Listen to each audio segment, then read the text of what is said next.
Sa araw na ito, ang aking lulutin ay tagliatelle recipe. At ito ang mga ingredients: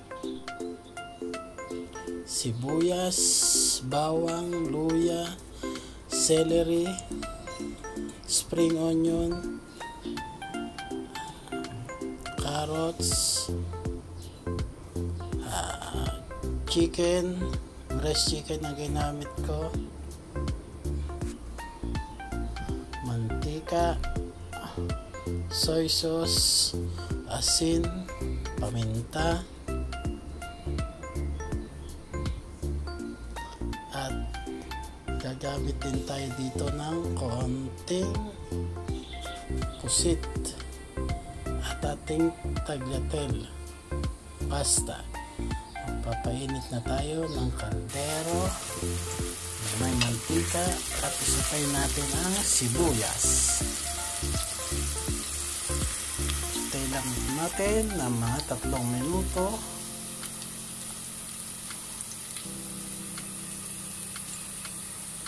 Pagkalipas ng 3 minuto, nilagay na natin ang bawang. At ilagay na rin natin ang manok, spring onion, at celery. Tayin lang natin siya kumulo ng mga 5 minutes. Pagkatapos ng 5 minutes, naglagay na rin ako ng pamintang buo, asin. Haluin lang natin. Tapos ng 5 minuto, nilagay ko na rin ang pusit. Sutin lang natin uli ng mga 5 minuto. Pagkalipas ng 5 minuto, maglagay tayo ng mga 1½ cup na tubig. At pakuluan natin ng mga 10 minuto. Tapos na 10 minuto, kumukulo na at maglagay na tayo ng toyo.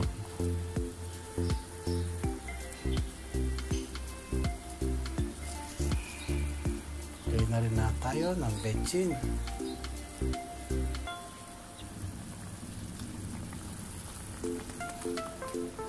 Lagay na rin tayo ng gulay. Chicharo aking inilagay, carrot,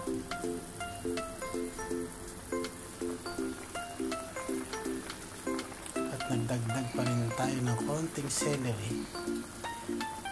Dahon ng celery ang ginamit ko.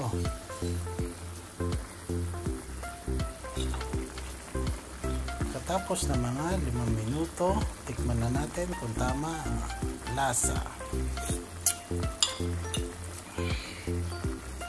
Okay na ang ating timpla. At ilagay na natin ang tagliatelle pasta. At haluin lang natin to ng mga 8 hanggang 15 minuto para ma-absorb niya ang lasa ng ating mga ingredients. Ito na, pagkalipas ng 15 minuto, luto na ang ating tagliatelle pasta chicken. At wag nga po palang kalimutan na mag-like, share, subscribe sa aking YouTube channel, Tolage Page Vlog. Maraming salamat po.